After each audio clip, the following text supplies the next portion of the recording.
ሰላም ሰላም ጤና ይስጥልኝ ውድና የተከበራችሁ በመላው ዓለም የምትገኙ የኮኪቲው ቤተሰቦች እንዴት ናችሁ? ደህና ናችሁ ወይ? በያላችሁበት ሰላማችሁ ይብዛ እያልኩኝ ከሚታየው ከሚሰማው ክፉ ነገር እግዚአብሔር ይጠብቃችሁ እያልኩኝ ከወዲሁ እንግዲህ መግቢያዬ ላይ ላሳያችሁ እንደሞከርኩት በተለይ ስደት ላይ ላሉ እህት ወንድሞቼ ሼር እያደረጋችሁ አድርሱልኝ። ሰብስክራይብም ያላደረጋችሁ ቤተሰቦቼ ዩቲዩብ እንደማያሳየኝ ከ50% በላይ እውነት ለመናገር ሰብስክራይብ ሳታደርጉ ነው የምታዩት። እባካችሁን 2 ሴኮንድም አትፈጅም፣ ሰብስክራይብ አድርጉኝ፣ አበረታቱኝ እላለሁ። እንግዲህ ሰካና ወይ ደግሞ የውሃ ማሞቂያ በተለይ በአረብ ሀገር ያላችሁ እህቶቼ ታውቁታላችሁ ማለት ነው። ምንድነው እሱ የሶስት ሰው ህይወት ነው እየጠፋው ማለት ነው። በዚህ ምክንያት እውነት ለመናገር እኔ በፊት እንደዚህ አደጋም ያለ ስቤ ማላቀው ነገር ግን ከዛ በኋላ የተለያየ መረጃው ሲሰበሰብ በተለይ አረቦች በጣም እየዘገቡት ቲክቶክ ላይም ፖስት ተደርጎ አይቼዋለሁ። አንድ እህቴም ሰርታበታለች ማለት ነው። ብዙዎቹ በተለይ አዳዲስ የምትመጡ ስለ ከሀረባ ወይ ደግሞ ይሄ ሰካና ማለት ውሃ ሲቀዘቅዝ የሚሞቅበት ወይ ደግሞ ሽንት ቤት ውስጥ ተተክሎ የሚሆን ነው ማለት ነው። ምስሉ ላይ እንዳያችሁት ወይ ደግሞ ታምኔሉ ላይ ምንድነው እሱ የተፈጠረው? ይሄስ እንዴት እንዲህ ሊቀየር ይችላል? በተለይ አብዛኞቹ አረብ ሀገር ያሉት ይሄንን ሰካና ወይ ደግሞ የውሃ ማሞቂያ አይቀይሩትም። ለረጅም ሰዓት ይቆያል። ይህ ከቆየ በኋላ ምን ያደርጋል? በተለይ አረብ ሀገር ያለ ውሃ ደግሞ ምንድነው እሱ እጅግ ጨዋማ ነው ማለት ነው። ይሄ ጨዋማ በተለይ ምስሉ ላይ እንዳያችሁት እጅ የሚመስለው ነገር እቺ ቀይዋ ውሃ የሚያሞቀው እሱ ነው ማለት ነው። እሱ ውሃው ላይ እሷ ስትግል ውሃው ወደ ይሞቃል ይቀዘቀዘው ማለት ነው። ነገር ግን ይሄ ጨዋማ የሆነ ውሃ በጣም በአብዛኛው ሲጠራቀም ለረጅም ዓመታት ሲቆይ ያ ውሃ የሚያሞቀው ወደ መብራት ወይ ደግሞ ወደ ከሀረባ ይቀየራል ማለት ነው።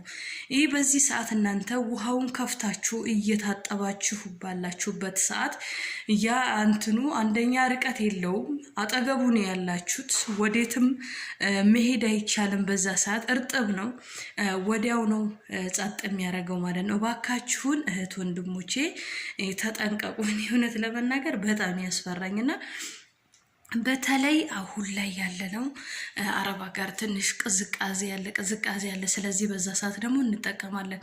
ስቲል እንደውም እኔ ከዛ በኋላ ማስተዋል የጀመርኩት በተለያዩ ዘመዶቿ ቤት ምናምን ስንሄድ እንዲማሙቂያው ቅርብ ነው ማለት ነው። የምንታጠብበትም እንትኑ ቅርብ ነው፣ በጣም ቅርብ ነው እና እዛው እየዘጉ እዛው ይሄ ነገር እጅግ በጣም ያሰጋል ማለት ነው። ስለዚህ ውሃ ራሱ እንትን ልብስ ራሱ ሰራተኞች እንደዚህ ይሄ የራሱ ገመድ አለ አይደል የተሰቀለበት ልብስ ራሱ እዛ ላይ ሲያደርጉ አይቻለሁ ማለት ነው። በቃ ሰው ምንም ነገር ኢዚ ያደርገው። ነገር ግን አሁን የተፈጠረው ምንድነው? አረቧ ሰራተኛዋ እንደው እግዚአብሔር አንዳንዴ ተረፍ ያላት ነፍስም ተተርፋል። ከሰራተኛዋ ጋር የ4 ዓመት ልጅ ታጠብ ስትለው አልታጠብ የሚልና እምቢ ስላት አረቧ እርጉዝ ናት። የ4 ዓመት ልጇን ይዛ ወደ ሻወር ትገባለች። ከገባች በኋላ ይሄ የምላችሁ ሰካና ማለት ነው እጅግ ለካ መጨረሻ ደረጃ ደርሷል። ከፍታ በምትታጠብበት ሰዓት ወዲያው ነው ኮንታክት ፈጥሮ የ3 ሰው ህይወት ያለፈው ማለት ነው። የሷም የልጇም እጅግ በሚያሳዝን ሁኔታ ማለት ነው። ስለዚህ ውድና የተከበራችሁ በመላው ዓለም የምትገኙ የኮኪቲው ቤተሰቦች ስለዚህ አንዳንድ መረጃዎች ስናደርስ እጅግ ያስተምራል በሚል ነውና ስለዚህ ለወገኖቻችሁ አዲስ ስለሆኑ በተለይ ቅርበት ካለው ልብስ ላዩ ላይ እንዳታደርጉ፣ ርቀታችሁን ጠብቁ።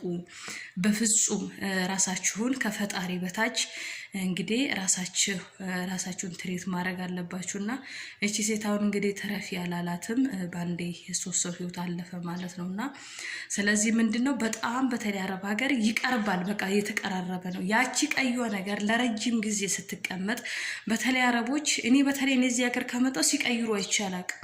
ካልተበላሸ በስተቀር ማለት ነው።